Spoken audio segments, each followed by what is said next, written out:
All right, we're just going to skip that video. My goodness, that was a rough start. Yeah, welcome. We are at an undisclosed location. We are. And, you know, typically when we end up at undisclosed locations, we run into issues. So bear with us tonight as we try not to have that happen. That's it. So welcome to the show. Thank you guys for being here, and ladies. And I guess I have to say, if you identify with whatever you identify with, welcome you as well. So there's that. Frank is not with us tonight. Unfortunately, he's not feeling well. So we are having to do the show ourselves. And we have this amazing background for us, which is a mirror, almost like a step up from what we would normally have. You know what I mean? Hey, Chris Disk, how are you? What's going on? And look, we already got a troll. I'm not even going to post their comment, but you can see it there. We already have a troll. You know what I mean?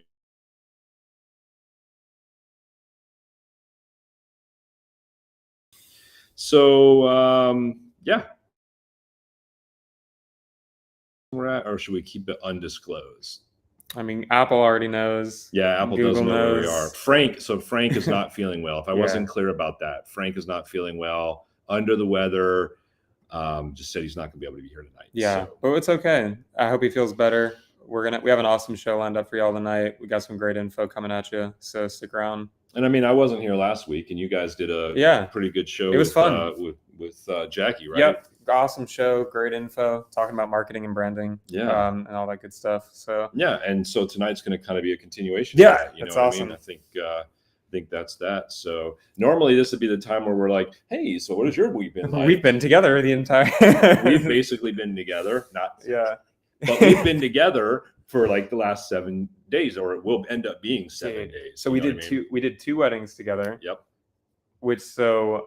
On Friday, wedding, Saturday, wedding, Sunday, we got ready for what we're doing now. Yep. And then Monday, Tuesday, Wednesday. Yeah, so that's crazy. It's the grind, man. And those two weddings were epic, really. They were. Connor's was cool, and it was great. They were epic. If you guys look at my social media or his social media at all, then you saw the couple walking in, or not walking in, they were riding in the little motorcycles. Super cool. That was pretty cool. Yeah. Yeah.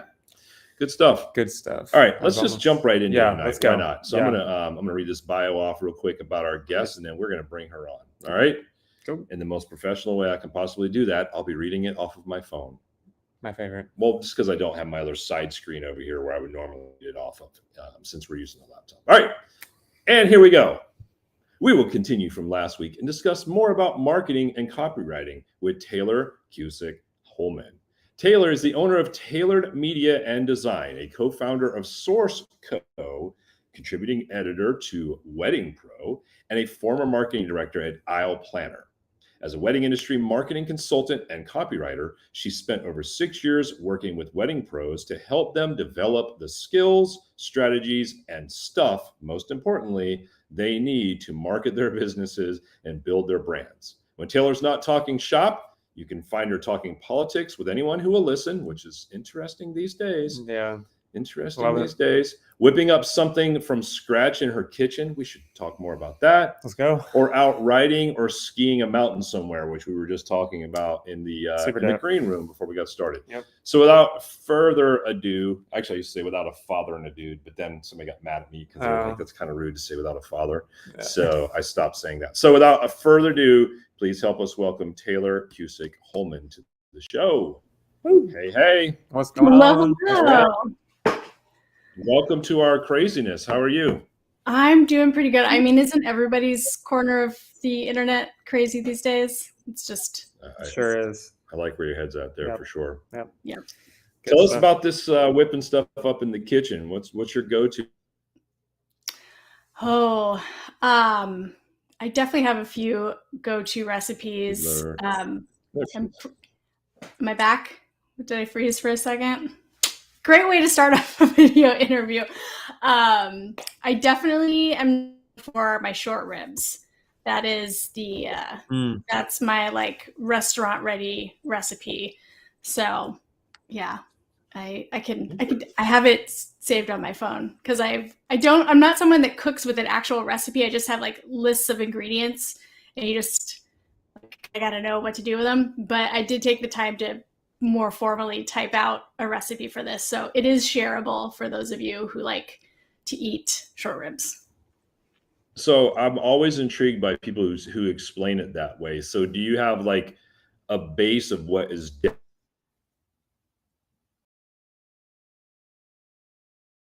as you go of some of the other?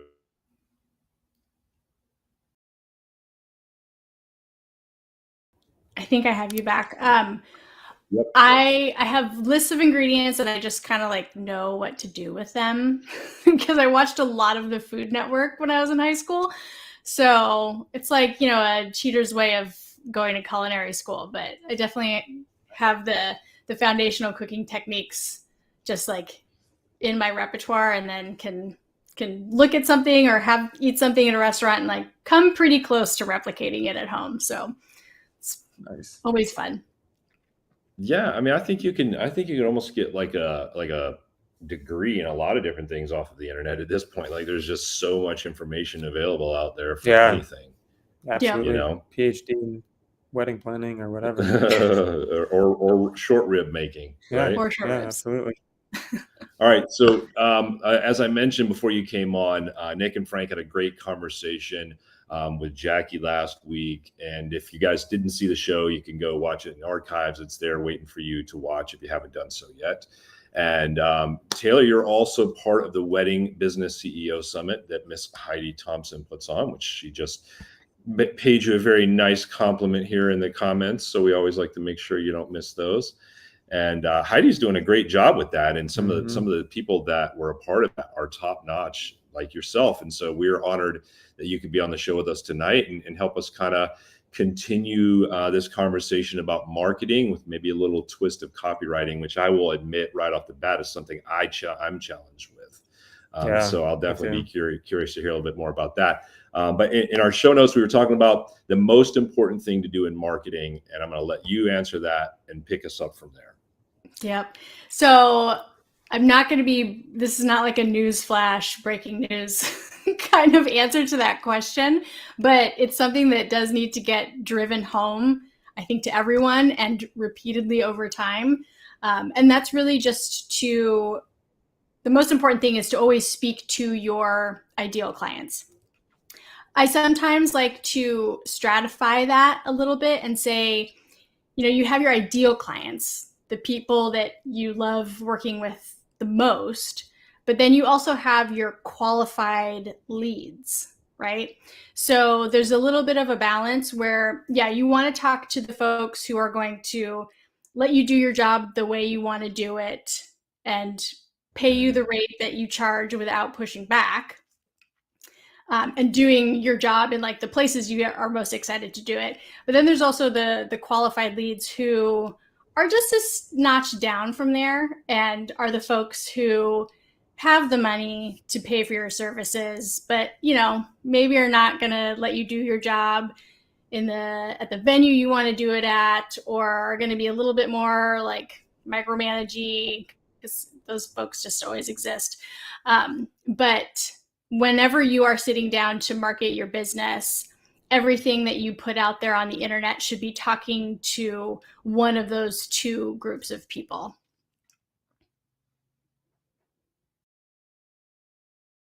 I'm just kind of throwing this at you, but just maybe some examples of maybe like, let's say that somebody you've got, so I'm going to give you three different scenarios. You got business A who wants to, their ideal client is like what we considered luxury. And I know that that's kind of watered down now sort of a little bit, but still kind of that. And then actually, I'll just give you two examples. And then my second example is somebody who doesn't really want luxury, but they also don't want budget. How would those two businesses speak differently to the client that they're speaking to? Yeah. So whenever you're talking to those higher end clients, the luxury clients, whether it's low end luxury or like the over the top kind of luxury, when you're talking to those kind of folks, the way that they are looking at planning their wedding, I think this sounds a little bit weird, but there is, I think, a bigger transactional piece to it because those folks tend to be more comfortable or more well versed in like, how do I want to say this? Putting larger quantities of money on the table for different things, right? So the way that they need to be talked to and sold to and hooked is different. That's where your process and your experience really comes into play, because they're usually okay with the monetary cost. So they really want to know that they can trust you to like not fuck it up. Like, don't screw with their money.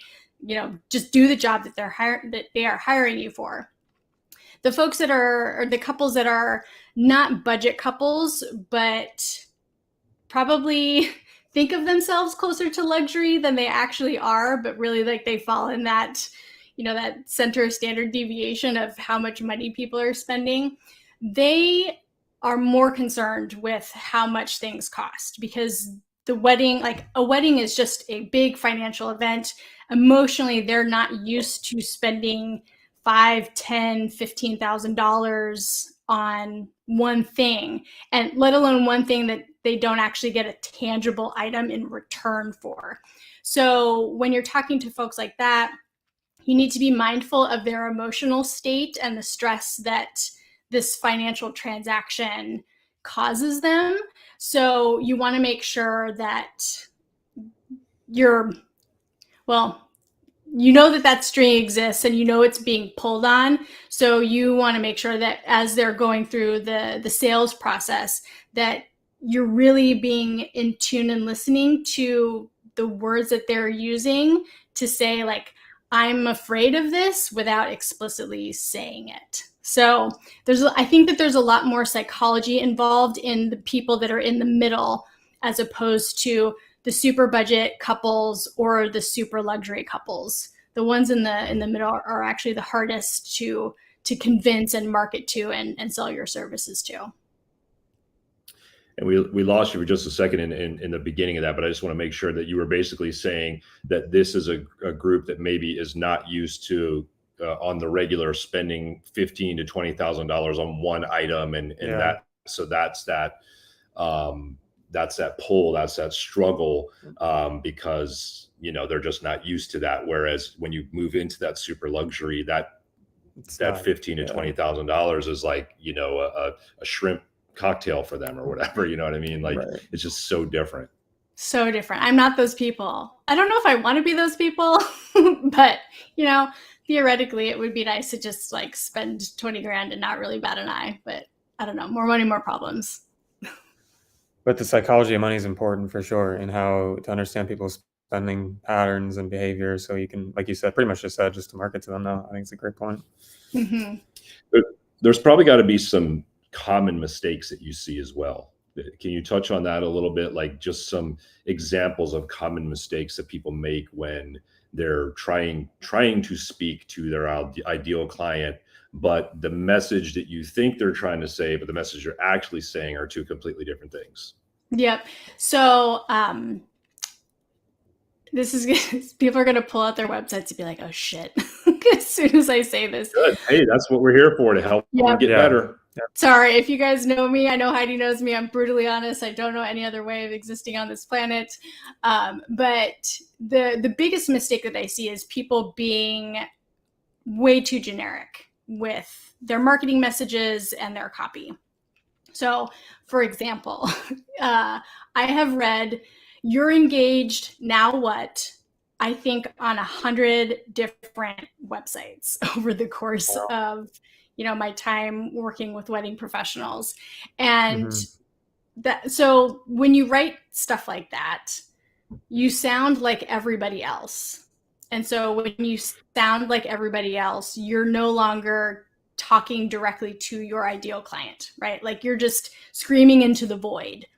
That's what writing generic copy really is akin to. The other thing that I see people doing is they want so badly to sound really great on their website, or even just in the captions that they're writing on social media, that they just try way too hard to sound professional.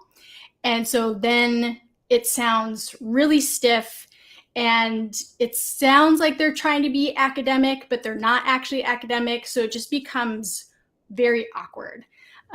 So an example of that is when I see companies who are clearly just like a person of one writing things in third person or referring to themselves by their name in their copy. And it's like, well, just use I. There's no shame in being a business of one. So just own that. Don't try too hard because that makes you sound inauthentic. And also, I think for most people, it's just kind of it's not something that's going to make them feel warm and welcome when they land on a website and they read all of this really stiff copy. So those are the two really big mistakes that I see people making in general when it comes to the words that they write and the marketing messages that they're putting out there. Interesting. Yeah. Well, and I could see how that would be pretty common in this industry, though, because, excuse me, a lot of times people are trying to be very competitive with whoever's in their market. And it's almost, I mean, you know, one of my least favorite sayings in the world, fake it till you make it. It's almost like that's what so many people are doing. Yeah. And not really being, it's almost like they're wanting to skip steps. And I think those steps are vital in the growth of your business. And you should not want to skip those steps.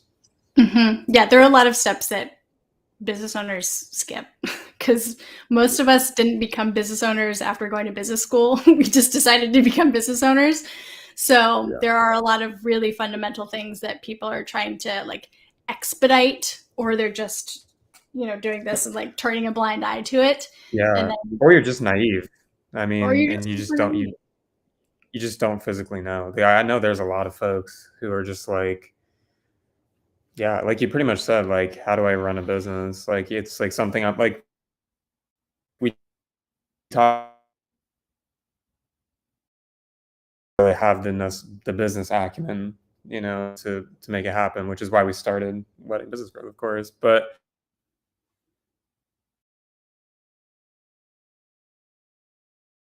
I don't think naivete is the word. I think it's ignorance. No. Well, yeah, I think it's ignorance to what Yeah. you don't know. And then again, it's just this rat race or this hamster wheel of catch up, and you're constantly trying to catch up. And there's this mental thought of, I'm new, but I don't want to say I'm new, because if I say I'm new, nobody will want to work with me. Of course. And it's like the cart before the horse. And how, you know, and I can understand that's got to be very frustrating for a lot of people. So with that said, I mean, what kind of advice could you give to that business owner that's in that position that we're talking about right there, so that they don't cross that line, but they still represent themselves authentically without hurting themselves? I mean, you have to do the work, right? Like, you have to do the self-exploration. You have to invest in your education in order to kind of get over that hump. And I think one of the things that I think most new business owners skip is really sitting down and digging into who their clients actually are as people.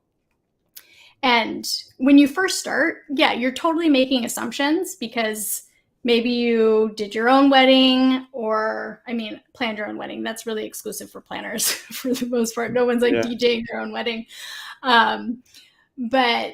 Or you've done a friend or, you know, a family member's wedding. So you have like a sense of how the machine works. Sort your push-ups. I love that. So you have an idea of how the machine works, but a lot of business owners don't really understand the people. Like, that's a huge aspect of running a business in the wedding industry. So it's a pretty simple document and exercise, but going through the process of creating a customer map. I mean, people call them ideal client avatars or customer maps, whatever you name it. It's all the same thing. But you want to go through this exercise of really figuring out who they are as people, what their kind of routine and typical behaviors are, but then taking it one step further and diving into that psychology piece, right? Understanding what is it that stresses them, worries them, overwhelms them, which those are three words that you see a lot on a lot of wedding professionals' websites. But when they use them, it kind of stops there. It just stops with like, don't stress, or don't worry, or don't be overwhelmed. But what are those folks actually stressed and overwhelmed and worried about? So those are the things that if you sit down and you ask people, or you just make a few more assumptions and then kind of set this up like you would a high school science experiment, and I've got my hypothesis and now I've got to go out and test it and then come back and change the hypothesis on whether or not the information I've got confirms or denies it. That's really one of the most important things to do when you're trying to authentically, and like, I mean, I hate the word authentic. I hate it. It's so overused. But when you're just really trying to be a human and talk to your potential clients and show them who you are, you need to know what makes them tick just as much as you need to know what makes you tick. Yeah, I think those are great points. And I also think that, to backtrack, I think that what I found personally is that the people, I think the number one huge fear and anxiety for a lot of couples is they've never done this before. Like I hear that a lot, like from couples where I ask them, like, you know, what how can I ease the day? It's like, oh, you know, I appreciate you having these calls and communication. I've never done this before. Of course you haven't. It's like if you're getting married, you know, typically you don't do it, you know, more than once. But I mean, that's what I found too. And I mean, if you could just, you know, kind of help, like you said, just quell the anxiety and that kind of stuff. And like, it's hard to get that research though, especially when you are new and you don't have like the client base, and like, you know, how do you do client research when you don't have, you know, people? Well, and I mean, I think you gotta just, well, some of it, I think, like Tayler said, I think is just having that hypothesis in the beginning. But I think that it's having this forethought of understanding that this piece is so important that I can't get myself so busy that I'm not able to give time to this piece, right? So once you have, even if you have 5 clients, let's say you've only done 5 events, those are 5 people or 5 couples, whatever, however it works out. Those are 5 resources, let's just say it that way, that have already put their trust in you with their event. Right. So they're going to be easier to go back to and ask point blank, ask those questions. What were you most stressed about for your wedding? What were you most worried about for your wedding? What were you most overwhelmed about in your wedding? And there's a really good chance, even in just asking 5 people, that there's going to be some commonalities there. And that gives you, I think, a starting point to start formulating your hypothesis a little bit better. Yep. And even if you're not going and formally doing a questionnaire or a survey, this is another way that people underutilize the reviews that they get from their past clients. Like, yes, it's great to just Command C, Command V, and plaster them all over the internet. But if you really read them, there are a lot of lessons you can glean from your client reviews.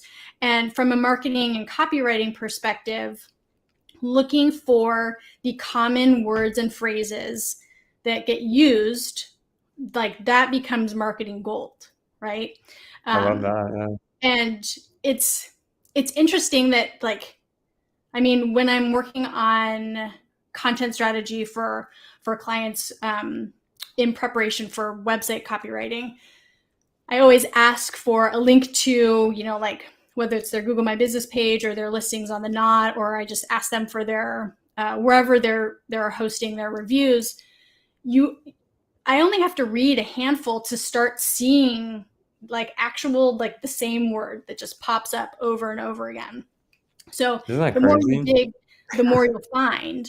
And so it's a resource that we all have that really didn't cost us anything, but can be turned into something that helps us make more money. I think it's crazy how you can, I know for a fact in my own stuff, like I've seen the same language used again, and it's just, it's crazy to see.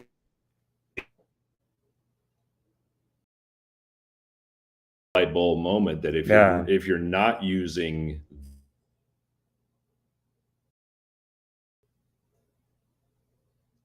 look at those and find those commonalities, Yeah. then I love that you use the term marketing gold, because it's the same thing as, digging for gold and never finding it because you just didn't dig deep enough or far enough or long enough. It's going to be any one of those combination. Yep. So gotta get to know those ideal clients because in your client avatars, because that really, once you know who you're talking to, the rest starts to fall into place. It's almost like reverse engineering in a way. It is. Yeah, that's awesome. Yeah. Very cool. So is copyright a lot of what you do for your clients right now, or kind of where are you at with your business right now as it pertains to that? Yeah. I mean, I much prefer to do the strategy side of things, but strategy is a very abstract thing that people still are like, I don't understand quite what I'm getting, because they're also getting away without one. So they're just like, I'll be fine. But over the past few years, copy has really become part of like the business lexicon, and people understand like how it can impact what it is they're trying to do and what goals they're trying to reach. So over the past few years, fortunately, unfortunately, now I spend most of my time writing. So, or thinking about writing, or like prepping for projects that are copywriting projects. But it does really make a difference. Like most of my copywriting clients come to me because they feel like, they always tell me my website doesn't sound like me, because they're trying too hard. So it doesn't sound like them. And they also tell me that they want it to do more of the work for them, and that meaning that they want it to better qualify their, like the people who are landing on the website before they actually hit inquire. So, and the way that we work together to like actually achieve that goal is by talking directly to the ideal client.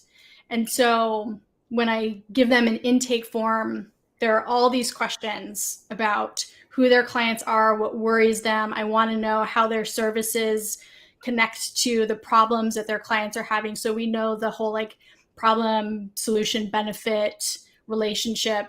And then all the copy gets storied around those things. So I do this all day. I wish my fingers actually typed that quickly, but it's, if there was a camera on me, you'd probably just see me doing more like this kind of thing, staring at my computer until the words popped into my brain. You're back. Good. Okay. All right. So from the standpoint of websites, because this is always interesting to me, and this is a hypothesis I'm literally making up as I'm listening to you. I want you to tell me if I'm right or wrong. Because I think there is a little bit of a debate when it comes to websites about too many pages, too much information. But my hypothesis, easy for me to say, based on what you just said, was if I have the right language for the clients that I want, I should almost be able to just have a landing page. I don't even need to have any other pages, just a landing page that speaks to them and let's talk. I would say that can be true depending on what your service is and what your price point is. Like if you're a wedding planner who's asking for, or a photographer, there are these folks out there that can charge $30,000, $40,000, $50,000 for a wedding. Again, I am not that person. I would like to be that person. But more is not always better. Right. There definitely was a point in time where really long form website pages were the thing, but we've moved away from that. And so and also you would have your main navigation, then you'd have all these sub pages under each one of the options in the main menu. You don't see that very much anymore. Typically when a couple is landing on your website, there are only a few things that they really need to understand. They need to understand what you do, where you do it, how much it costs, and then they kind of want to make sure that they're going to click with you. right? So if however many pages it takes to communicate those things, it could be 1, it could be 3. I mean, typically it doesn't need to be much more than home, about, a services page, maybe a portfolio page, and a contact. 5 pages. Like, you don't need to have 7 pages running across the top of your website, and each one doesn't need to be 2,000 words each. From where I sit, the sweet spot from an like combining SEO, storytelling, but then the human aspect of how much are people actually going to read. 350 to 500 words per page is kind of the sweet spot. Nice. I was just going to ask that question. Yeah, I think that's a I notice a lot that people don't want to read. That's one thing that I've found, is that when they see big blocks of text, I've had people tell me like, "Hey, dude, don't do that," because like they've already tuned out like 2 sentences in. So like I was almost even considering. I know I talked about it last time with Jackie, but maybe the potential of a biography video or something that's more engaging. What are your thoughts on that? Just real quick. Yeah, video is always fantastic to incorporate onto a website. And I mean, words are always going to be important for search. Yes. Google wants that. So, but what people I think underutilize are the headlines that you have, right? So when you're writing something, you're putting something on your website and you're formatting it to that H1 or H2 format, you can tell a story just through your headlines even, and the page should do that, because most likely your average person is just going to skim the headlines because it's the largest text on the page and it's easy and fast to read. And it's only the folks that need to be like sold a little bit more, or are people who just in general are like, want to read. They're the only people who are actually going to go through and read every single word, which is still very unlikely. So video is great, especially when you're talking about pages and service pages, so that you can kind of just cut to the chase and cut to the heart of addressing some of the questions that they're going to ask, and then you can actually show off your personality. So yeah, video is fantastic. Absolutely. I like that. Good stuff. That. Yeah, I like that a lot. So if this is kind of a silly question, but just because I love listening to what you're talking about, and so your answer to this will be great to me. We all have the same customer for the most part if we're doing weddings. So couldn't we all just say the same thing to them? I mean, you could, but I think I already know the answer. I just want to give you a reason why not. Yeah. I mean, one of the reasons is you don't want to have to reply to that many inquiries, right? Like, then you don't have time to actually do your job and run your business. But if one of your goals is to, I mean, I talk about the fact that I feel like I get to work for fun. I mean, I don't actually get to work for fun because I'm a human. I need to sustain and like exist on this planet. But my work doesn't stress me out because all of my marketing material is talking to the people, for me specifically, women who I know are going to give me the least amount of headache as I do my job for them. And that's different for everyone, right? Like, yes, everyone in the wedding industry is marketing their businesses to engaged couples. But what annoys Nick, what annoys David, what annoys me, what annoys Heidi, what annoys, everybody else, that's different across the board.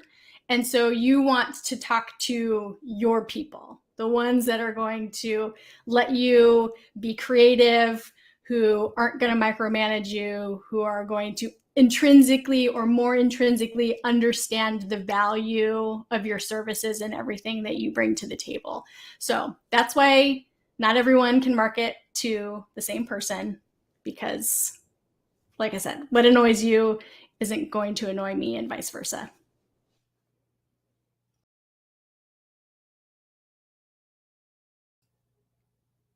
it's almost like choosing your artist. It's like we're Yeah. all so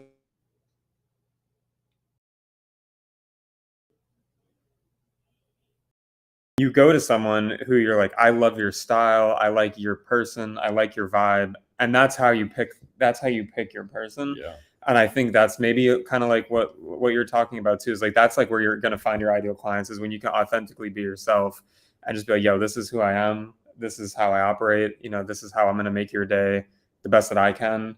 And I don't know, I found that to work. And I don't think that's too far-fetched analogy, because anybody who's ever gotten a tattoo, I mean, obviously, that's, I mean, I know you can get them removed and all that stuff, but for all conversational purposes, like that's there for life. Like that's something that's permanent. That's something that is even if you had it removed, you would always know that it was there. For sure. And to take your analogy, when you have this wedding, you're going to always know the people, the couple are always going to know the people that they worked with. And so that is a memory, that is a thought, that is an investment of their time, their money, and their emotion into this group of people. So I think that's a very great analogy, actually. Yeah. I mean, what's the saying? People don't remember what you said, but they remember how you feel. Yeah. It goes both ways, right? Yeah. So that's how we remember how the clients made us feel, and they remember how their wedding team made them feel. Yeah. Which obviously, when then you start talking about word of mouth marketing and referrals, that becomes extremely important. Yeah, it really does. And I've seen that working firsthand. It's crazy. Yeah, it really is. Although sometimes people can like your setup, and that's all they really care about. My gosh. That's an inside joke from a couple we just worked with this past weekend. Well, one of the things that Heidi said, which I think is awesome that she said this, brides and grooms or couples, are people too. And I think you're right. Sometimes we do get so robotic, and I think it's so, what are your thoughts on that, Tayler? Because I think that's such a profound statement. Point. Yeah, it really is. And, especially for the wedding pros who run high volume businesses, right? So caterers, florists, usually entertainment, those are the ones that, I mean, there's a lot more, right? I'm not saying exhaustive. I'm not sharing exhaustive lists. But especially when you're running a high volume business, you're just trying to get couples in and out and on their merry way. So, and you see it in like the overuse of industry jargon in like pro to couple marketing and just conversation, which the couples don't use the words that pros use, right? Like it's two totally separate, well, not totally, but like very different languages that people are speaking. And I see my friends sometimes get really frustrated with their couples because they're not like picking up on it quick enough, or they misunderstand things and they need to be reminded and re-educated and, all that kind of stuff, which it's okay to have those emotions because you are trying to run a business, but it is always important to root yourself in the fact that like you said, this is their first time doing it, right? It is one of like the biggest things that they stress about and worry about when they're out there trying to find their team of wedding pros. And so we need to all remember that they're humans too. They don't know what they're doing. And it really is our job to guide them through the whole process. Yeah. And I mean, I've also found that when you just kind of take a step back, it's like, this is a person who's getting married, who wants to have a great time, an amazing wedding experience, a beautiful wedding day. When you break it down to fundamentally like that, to me, that makes the connection so much easier, because it's like, oh, we're all just people, and these are my products, or this is my service, and like, like, let's just connect, as from a person to another person. I don't know. I found that to be really makes a lot of sense. Really helpful. Makes a lot of sense. Mhm. Well, as we're kind of winding down here, those of you that are watching in the audience there, if you have any questions for Tayler, please feel free to put those in the comments as we're kind of winding down here. Tayler, I wanted to kind of ask you this question. What are maybe, I'm going to put a number on it, whatever you might come up with, but what are a couple, let's say, of tips that you could give to people, even if it's kind of maybe rehashing, driving home something that maybe you said earlier, that a business owner could do as soon as this is over with,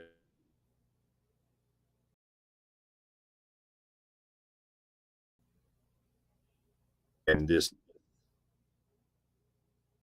what's kind of a good win that somebody could go after as soon as they got off this podcast right now? I mean, the quick win would be, or the quickest win, I do have a few suggestions, but the quickest win would be to, create that customer map, start doing some customer research. Even if all you have the time to do is go back through your client reviews and look for the common words and phrases, that is a quick win, because you now have an extra tool in your toolbox to use going forward. So the customer map is super important because that helps you define who you're talking to. The next thing, if people want to be A+ students, then I would say you want to put together a brand voice guide, because that's one of the other things that almost every client of mine says to me is, my copy doesn't sound like me. Like, this is, there's this version of me and then there's the actual version of me, and I need them to be one and the same. So figuring out and actually putting guidelines around how you're going to say things, like what's your tone, what are the words you use, what are the words and phrases you don't use, that becomes really helpful in defining how you're going to talk when you're marketing your business. And then the last thing, I would be remiss if I didn't encourage everyone to put together a marketing strategy of some sort, even if it's like high level bullet points, because you have the customer map, so you know who you're talking to. You put together a brand voice guide to know how you're going to talk to them. Then you put together a marketing strategy that defines what you're going to say and where and when you are going to say it.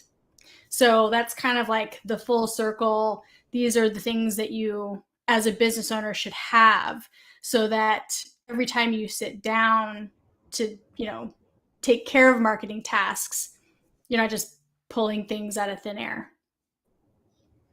Yeah, I think those are great. That's, it's a great advice. It's something that can definitely get people moving to that, moving to that step. And I've probably said it on as many shows as I could possibly say it on, is that there are things that, and we were talking about this earlier in this show, there are things that sometimes that we're just either ignorant to or naive to, or if you've never been educated on doing marketing, then let's be honest, the chances of you getting it exactly right are going to be pretty slim, right? Yeah. But that doesn't mean you can't do some of the things that Tayler talked about, so that in this parallel race of getting those things done, but then running this parallel race of understanding financially, what is it going to take for me to have somebody like Tayler, or somebody that can help me that does understand this kind of stuff? And then what do I need to do with my business so that I can begin to eliminate that excuse, I can't afford it. Yep. You know what I mean? And you sometimes will realize that, there's been different little like outsource type things that I've found that I've been able to add to take things off of my plate, that in all honesty, it was like I added $10 per event, and on average of what I do, it's covered, or I've had $25 per event. So it's not like you're saying, okay, and I'm just pulling numbers out of the air here, but it's not like if you're saying that you charge $1,500 now, you're going to have to start charging $2,000 to be able to do this. That's not what I'm saying. Right. But I'm saying that if you look at it educatedly and you understand how to get to where you need to get to, and realizing that the person who's a professional in that area is going to get you there a lot faster, way faster, then it just makes more sense to have that as part of your budget. Yeah. It's almost like trying to build your own website versus exactly. Having someone do it, they can do it in a day, and it's so much more well done. Yeah. You know, I've struggled with that myself. So Yep. I mean, but yeah, no, absolutely. Even if it's a small investment and you're hiring someone for a few consulting hours just to get you pointed in the right direction, right? Like not everyone is going to like be well suited for like the full-fledged, like, hey, let's put together a marketing strategy and totally outsource it.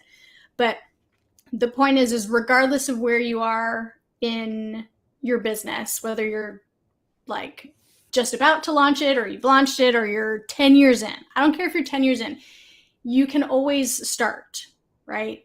There's like no shame in being late to the game. So just do it. Because in the end, it'll be way better for you. For sure. No, 100%. Love that. I love that. Well, any closing thoughts for our audience, both here live with us and listening after the fact? Any just kind of closing thoughts that you like to share? Closing thoughts. When it comes to writing, one of the biggest things that I ever did for myself was relieve myself of the pressure to write the final draft the first time. So like, that's not the expectation. No one's going to write it perfectly, like from a blank page. Doesn't happen. Professional copywriters don't do that. We draft things and redraft it and come back and change it. So like, I don't know who made us all think that, but that's false. And then the other thing is just to start. Like there's literally no shame in admitting that you forgot to do something and that you need to do it now and just picking it up, because in the long run, it really is better for your business to set your ego aside and just do what it is you need to do when you figure out that, oh shit, I should have done that. Strong. Those are gems. Yeah, they are. That was great. Yep. They absolutely are. I think that's it.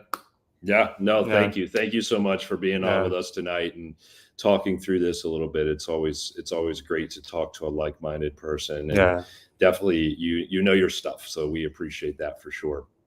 Thank you so much for having me. This was so much fun. I'm excited to have connected and like finally there's so many people in the industry that I feel like I'm like one concentric circle away from. So I always enjoy when things kind of come into play and our paths cross.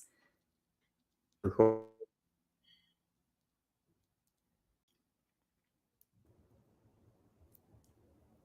No, I think she froze up again.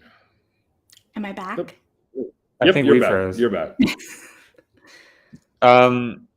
If people want to find you, where's the best place to reach out? Probably on Instagram. But my handle is TAYLRD Designs. My website is TAYLRD.co, but spelled in a super hipster way. We dropped some of the vowels, so TAYLRD. But I wear lots of hats. I'm always somewhere on the internet doing something for someone. So I'm always excited to connect and be a resource for people. Good stuff. Very good. Well, thank you again for being on with us tonight. And thank you everybody who watched. And of course, those of you that will listen to the replay, we appreciate you as well. And if you have questions or comments, please feel free to list those, even if it's after the fact, and we will get with Tayler and absolutely, get those things addressed. Chris, thank you, man. Thank you. We appreciate you joining us tonight as always, my man. Good to see you again. And so we'll be back next week. Maybe in 3 different locations again. Who knows? We never know where we're going to be, right? Wherever the world takes us. Wherever the road leads, we go. Very good. Tayler, if you want to hang out for just a second, we'll sign off live, and then we'll say goodbye to you in the back of the green room there. Awesome. Hey, thank you a lot for checking in with us, everybody. Nick, you want to close us out? Keep doing cool shit.